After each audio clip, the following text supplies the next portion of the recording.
ભાવનગર શહેરના નવાપરા વિસ્તારમાં આવેલા રોયલ કોમ્પ્લેક્સના કચરાના ઢગલામાંથી ડુપ્લિકેટ 500ની નોટો મળી આવી છે। એક બાજુ મુંબઈ પોલીસે ભાવનગરના એક શખ્સને ડુપ્લિકેટ નોટો સાથે ઝડપી લીધો,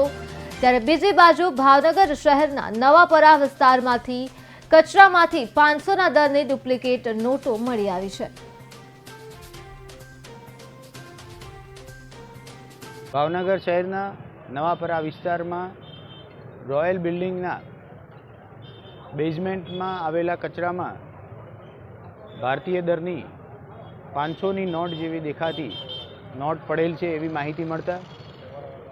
ભાવનગર જિલ્લાની એસઓજીની ટીમ દ્વારા તપાસ કરતા ભારતીય દરની રૂપિયા 500ની ઝેરોક્સ કરેલી અથવા પ્રિન્ટ કરેલી ટોટલ 95 નોટ મળી આવેલ છે। આ જે જગ્યાએથી નોટ મળી આવેલ છે ત્યાં કચરાનો ખૂબ મોટો ઢગલો પડેલ છે, જેથી હવે આજુબાજુના સીસીટીવી જોઈ તથા અહીંયા જે પ્રિન્ટિંગની દુકાન અથવા આને લગતું જે કામ કરે છે એમાંથી કોઈએ પ્રિન્ટ કરેલ છે કે બહારથી કોઈ આવી અને અહીંયા નોટ નાખી ગયેલ છે